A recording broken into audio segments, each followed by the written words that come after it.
Acts chapter 7, 26 through 29.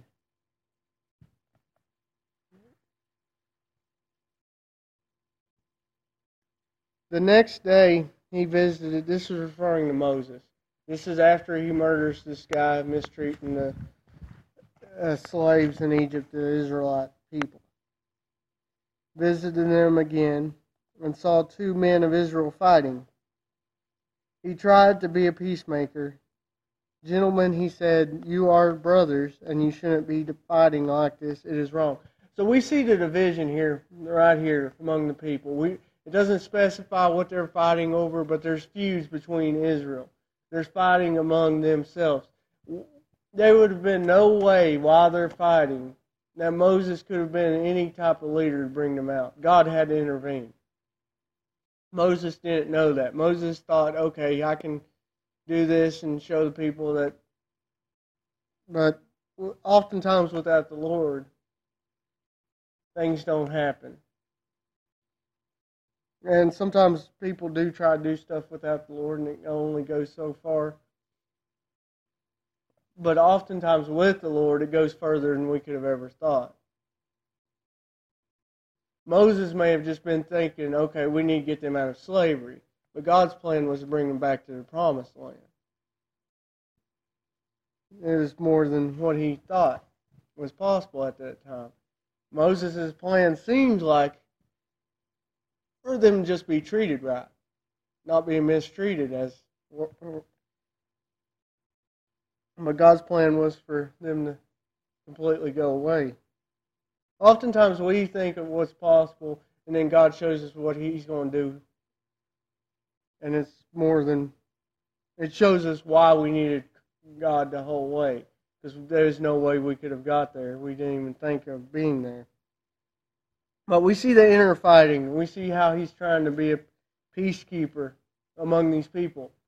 These outbreaks probably would have been common at this time. We see division later once God's involved. So without them actually following after God, without God's leadership being there, the fighting would have just been more. The division would have just been more.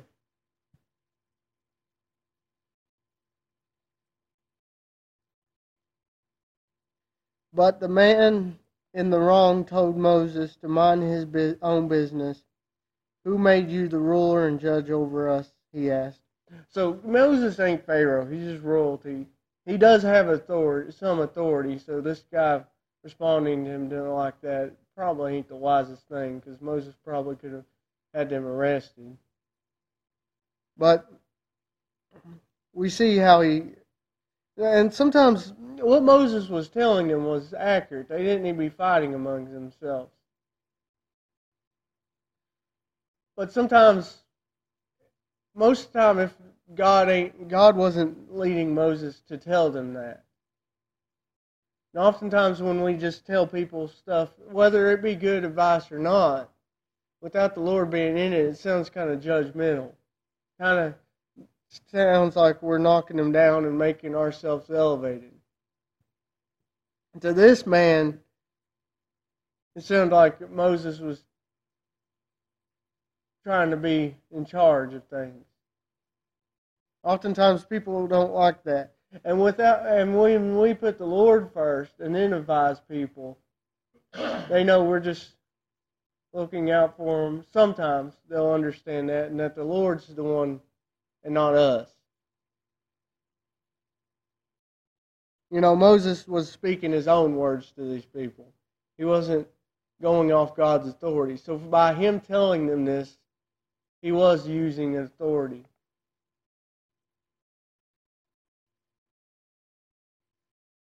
Are you going to kill me as you killed that Egyptian yesterday? Now, it doesn't say how they know. I'm sure somebody may have seen it. But he's pointing out that Moses is a hothead. Moses did things his own way.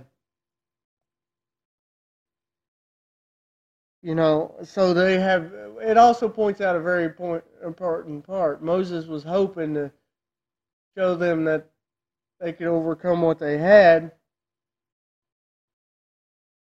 But it shows here that they didn't have respect for Moses. So Moses wasn't the man he needed to be for God to use him at this point. The people had no respect for him. Later, God would use him. He'd be older and wiser and more equipped to listen to God rather than do things his own. We got to get to a point where we grow. We got to grow in him to do this.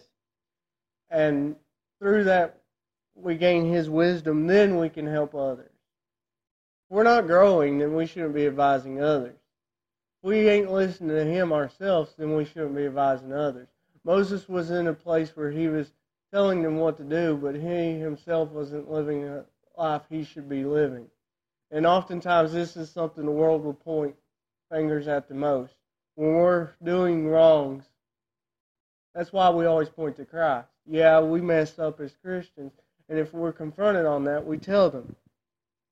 But we tell them Jesus never did, and he died in our place because of our mess ups. Moses was just... These two men were just arguing. Moses just killed a man the other day. Why would they listen to a murderer? Is what he's telling him pretty much. Moses, we see in this next verse, at this Moses fled the country and lived in the land of Midian, where his two sons were born. So he went away. We see history probably teaches, because these were slaves anyway, that he wouldn't have had to left. First of all, it being known, Pharaoh would reprimand him if there was something Pharaoh saw a problem with it anyway. Fact is, he's part of the royal family, so he could have, since it was just one, it was actually an Egyptian that he killed, but since there's one, Pharaoh probably would have just, well, he's royalty, and just would have let him away with it. It wasn't no high official or anything. So he just fled because what he was doing, he was an Israelite. He had a heart for Israelite people, but he's kind of running from his problem. Rather than see them in bondage, rather than see them being mistreated, he was just going to go elsewhere.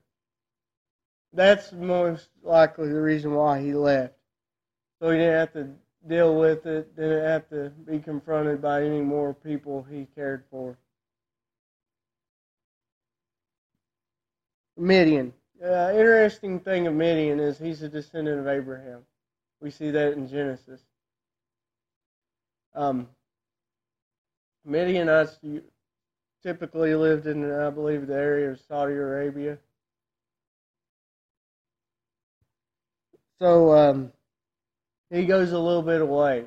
Most likely he went as far, the Egyptians' boundary was probably on the other side of this. So he goes outside Egyptian territory. That way he wouldn't have to interact. He could start over, is what he's doing. And you know, Moses started over for the wrong reasons. But when we come to Christ, our life should start over. That doesn't mean we cut off everybody else and do away with everything before. It just means there should be a change and we should be new. We should be distinct and different than we were before. Moses was doing all the things for the wrong reasons. But when he came back, would come back, he would be following after the Lord. And then the Lord would show him, this is the right way to do it. Sometimes the Lord's got to do that with us. We go about our wrong way. And when we come to him, that's exactly what he does to us. But even as Christians, sometimes he's got to show us these lessons.